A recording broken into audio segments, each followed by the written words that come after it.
Hey everyone, thank you for joining the Revenue Optimists, a space where go-to-market and revenue operations folks can help learn from one another in order to grow their businesses.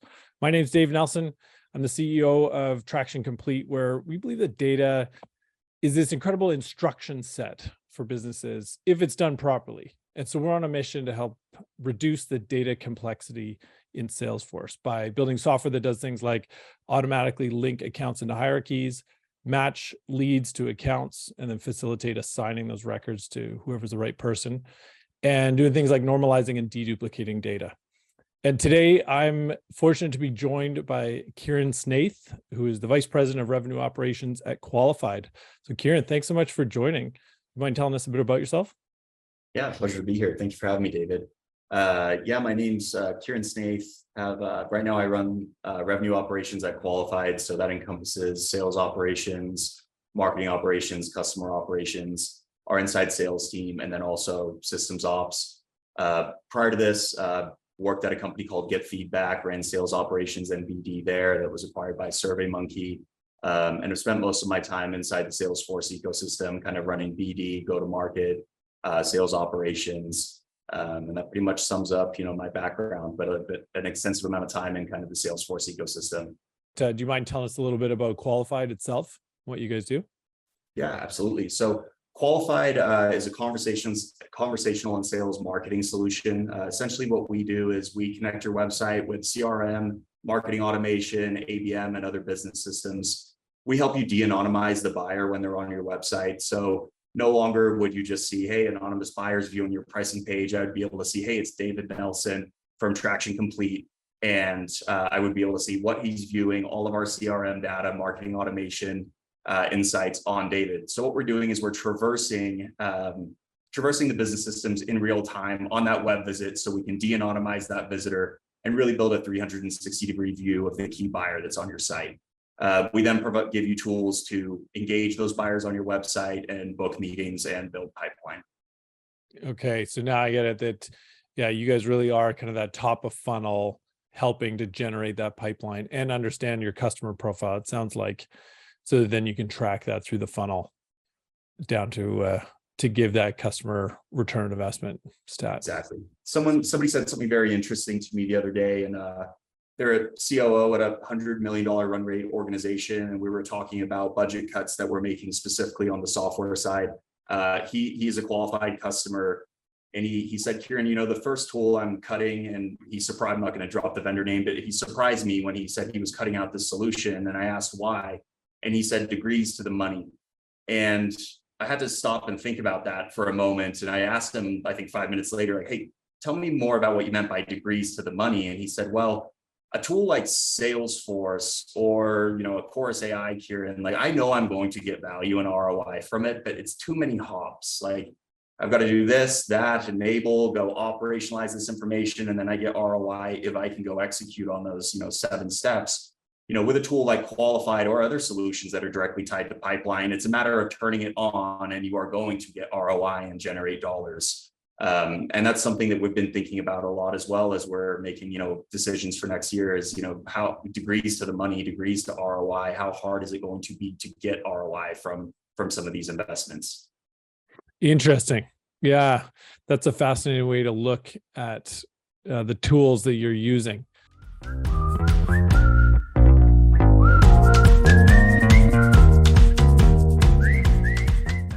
You mentioned at the beginning that the breadth of your team. So it sounds like a little bit different setup from most revenue operations teams that we hear about. You want to tell us a little bit more about that? Yeah, I think that the definitions of revenue operations vary, and you'll see kind of different takes on RevOps depending on the organization and the size of that organization that you're looking at. We kind of run with this traditional structure at first, which is, marketing ops, sales ops, customer ops, really kind of like breaking down the silos, standardizing the operations, the data set between each of those departments. Inside sales also rolls into our group. That was a temporary decision that we had made at first. We were very heavily involved in kind of building this team out, doing the hiring, what are the processes and kind of operating procedures look like.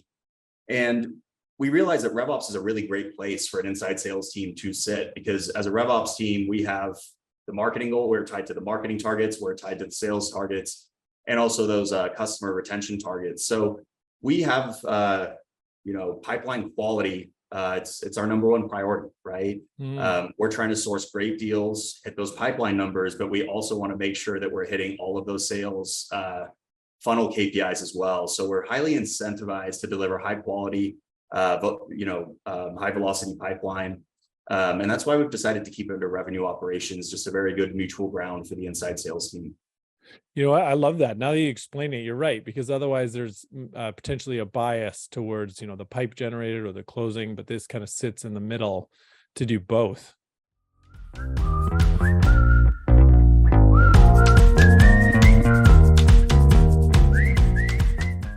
And so your team encompasses sales ops, marketing ops, customer ops, as well as inside sales. Where do you, as the vice president of revenue ops, roll up to? Who is your boss at the organization, and where should that structure fit within? Yeah, so I roll into our CRO, Robert Zimmerman, so our chief revenue officer.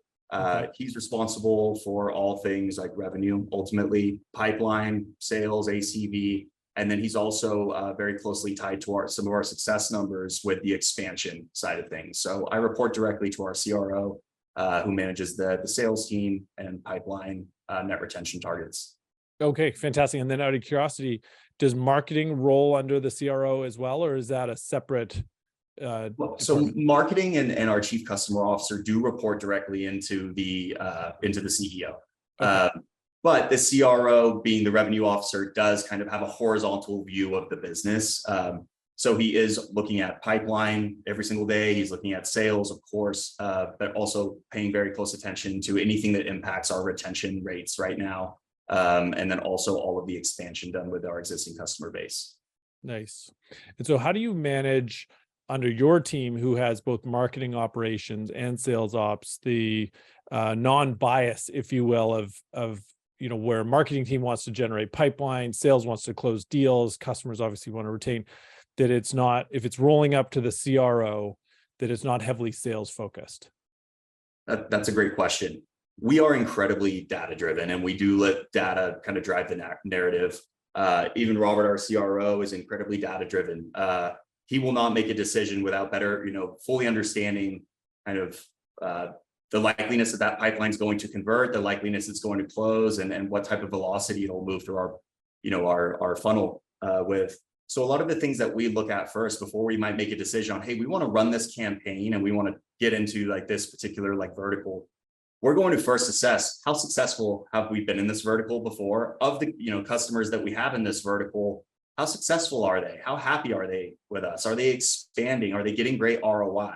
If all of these boxes are checked, that's going to be an indicator for us to say, okay, yes, let's build more pipeline in this area, because we've actually seen success. We've seen the closure, we're seeing successful customers. That would then be a driver for us to go up funnel and launch new campaigns. So everything is centered around looking at just KPIs, the data, and helping us understand where we could be more effective and where we should go execute. Well, I love that. You heard me at the beginning talk about data being that instruction set. So I love the approach that you're taking.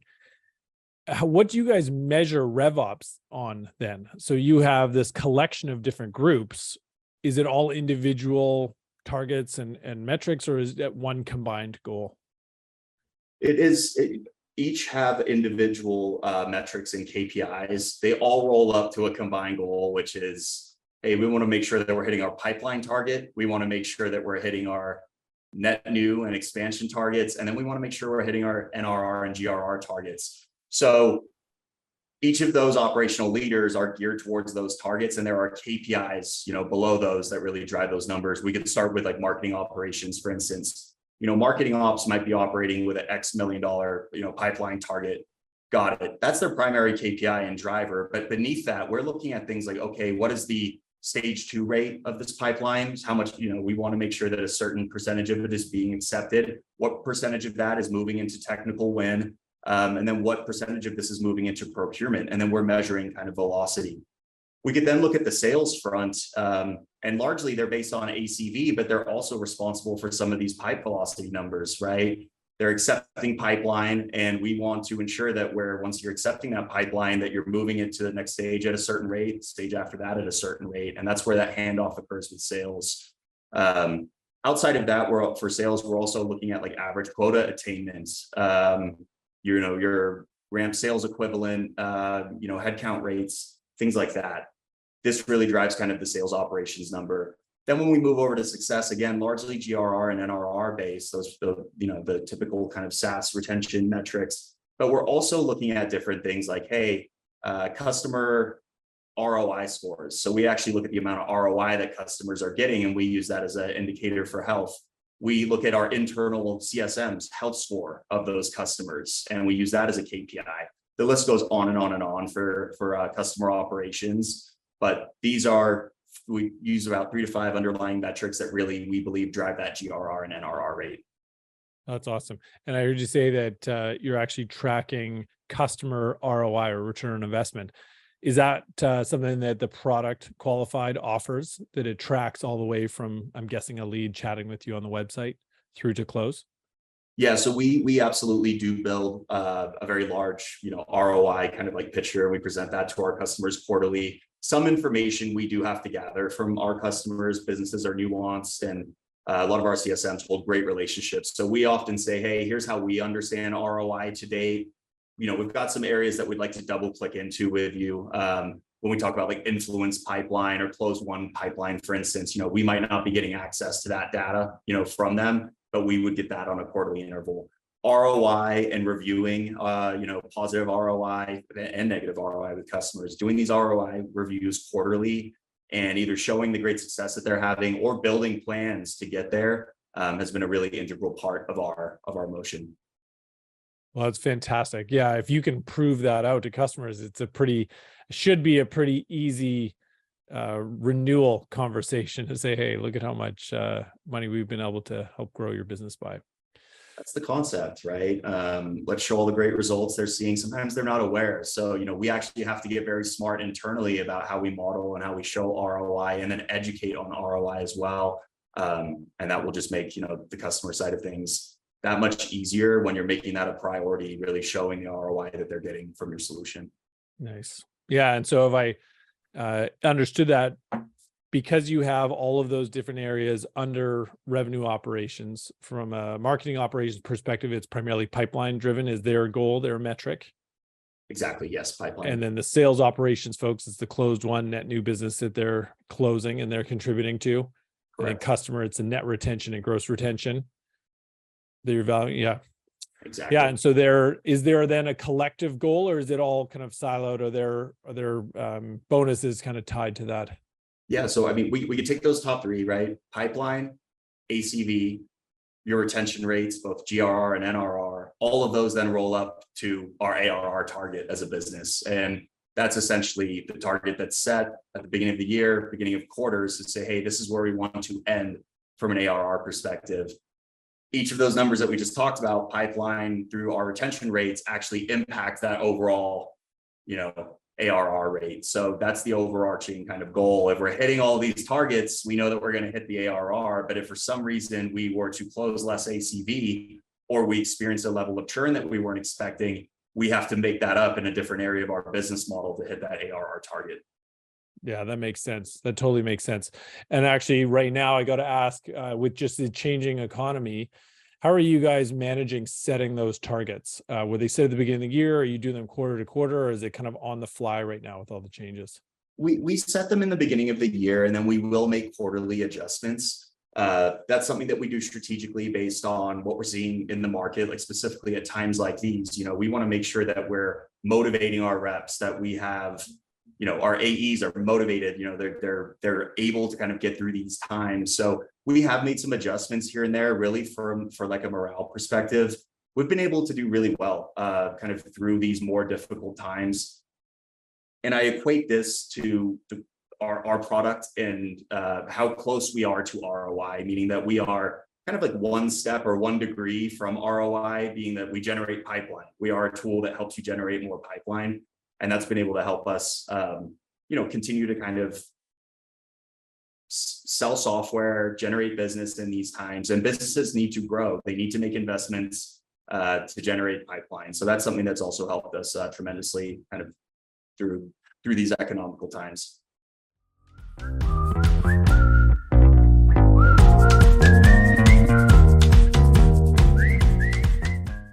Who is your customer profile, and how do you kind of define that?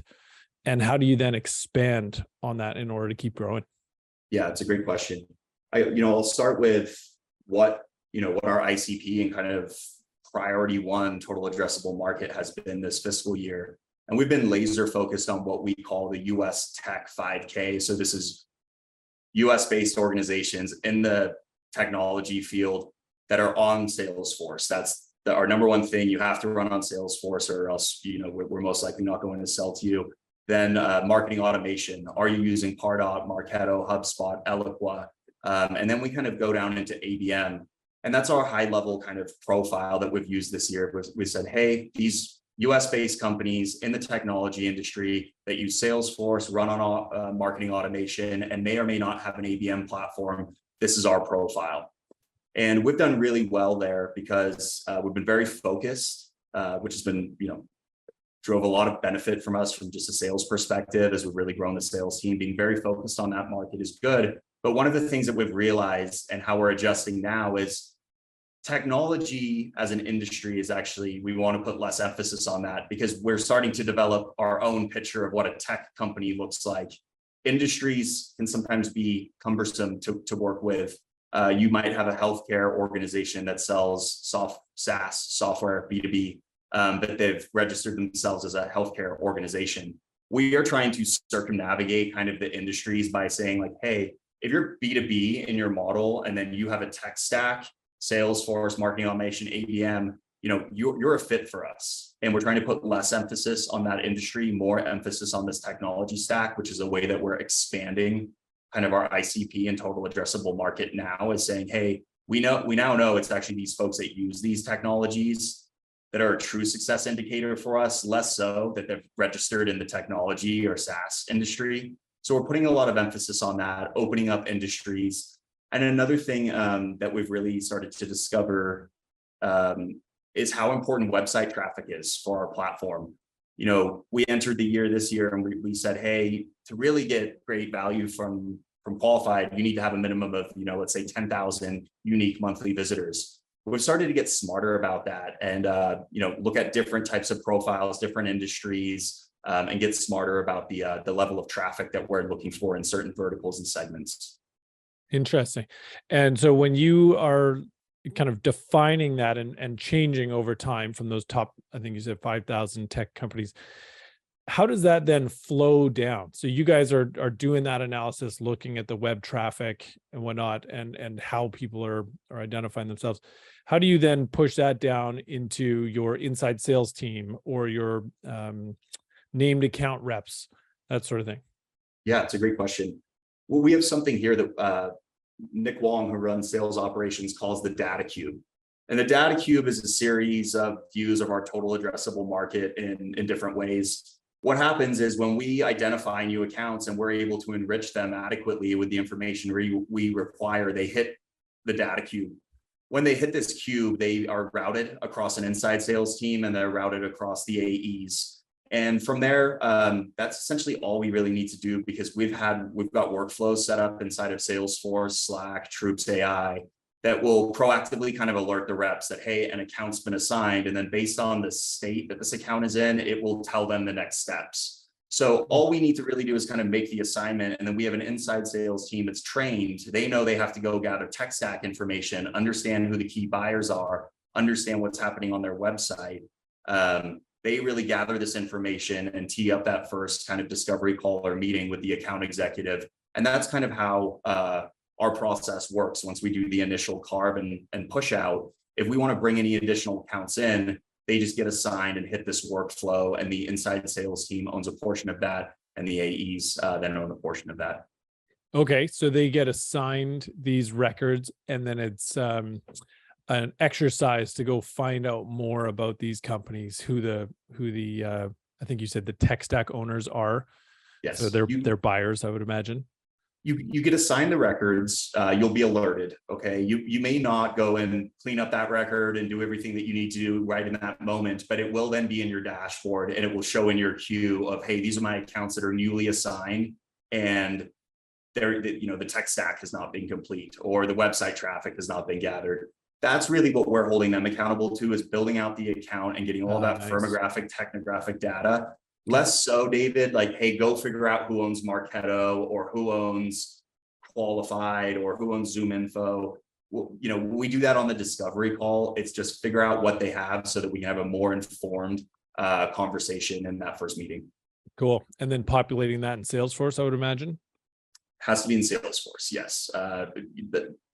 The reps are not really updating records anywhere other than inside of Salesforce. So all of that workflow is occurring inside of CRM. Okay. And I think I heard you say discovering a few things like whether or not they have an account-based marketing platform or not. Is that right? Yeah, definitely. For us, that's an indicator of how heavily they're investing in their go-to-market strategy. Okay. If you have Salesforce CRM and marketing automation, got it. You're probably a pretty savvy, organization, but then you add on ABM to that, and we're like, okay, great.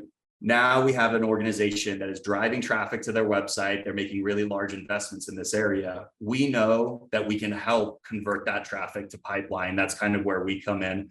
So we play really, really well with ABM vendors because we're able to provide the tools, functionality to actually help convert that website traffic to pipeline. So for me, that's a really important indicator when we look at accounts is there an ABM platform present or not?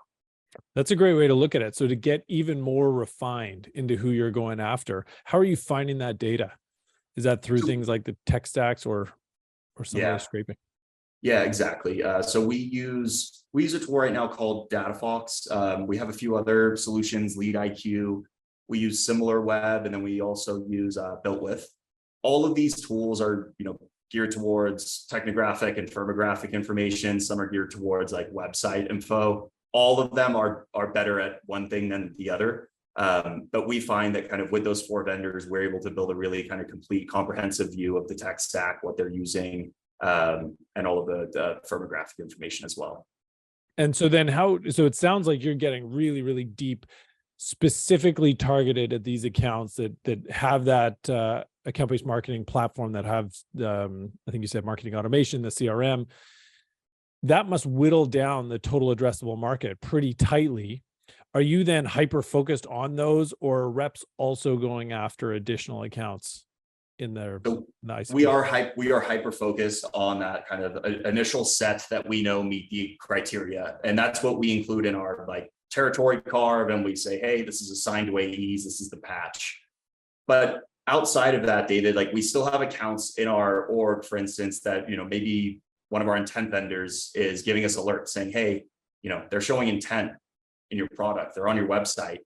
We will then go and gather the technographic information, which would then make it hit the thresholds needed to be assigned to an AE. So even after our first carve of accounts, there are still going to be accounts after the fact. Maybe we meet with them at an event and they didn't exist in our org, that we would prospect, enrich those, and then once they've been enriched adequately, they would hit the assignment workflow, get assigned to an AE, an inside sales rep, and we would essentially reach out to that account. Smart. Yeah, because you definitely don't want to ignore the person raising their hand saying that they're interested in the product. So which could happen which happens if you're saying, hey, we only reach out to the folks that have the tech stack of 100% complete. So you always have to turn over that stone when you're seeing that intent, and you have to go try and get that information. And any tips or tricks that Qualified might be doing that others might not to do that? So you've identified this top 100 must break into accounts that BDR team is doing, or AE team, to drive them to your website? Get very smart about the profile that you're looking for. I'm sure everybody has their idea of what their ICP is, but that might bring in thousands of accounts. And for a joint strategy, we want it to be hyper targeted, and we want it to be in the low hundreds for our tier 1 strategies. Work really hard to understand the perfect profile within your customer base, and then apply that to kind of the total addressable market and just get very targeted on that list. You don't want to operate with a list of 2,500 accounts. You want to know that you've got 100, 200, 3, 4 that you're laser focused on. That would be my biggest piece of advice as you're kind of launching that joint strategy between yourself and your ABM team. Nice. And then the business development reps themselves, or the AEs, is it just calling into those profiles, emailing, social, that kind of thing? So this is going to be my next piece of advice. And I joined, and I come from a very call heavy background, and our strategies have changed pretty dramatically here. We use our own software. So our goals and the way that we go to market have really switched to drive the website session, right? I don't want to go back and forth with David over email on email times. It's a bad experience on both sides. We want to have really engaging content that drives the click through. And then we're focused on delivering a white glove experience for our visitors when they're on our website. So that's something that's just been pivotal for us. And the way that we now run our business is this strategy change of get them to the website, because we know magic will happen and we're going to be more likely to convert when they're there on the website. So that's been a big thing for just our BDR and AE team. As you can imagine, David, just knowing that all you have to do is insert that URL and engaging messaging, and then you've got a team that will be over there ready to engage, have those conversations, and be highly personalized. Has been very pivotal for us.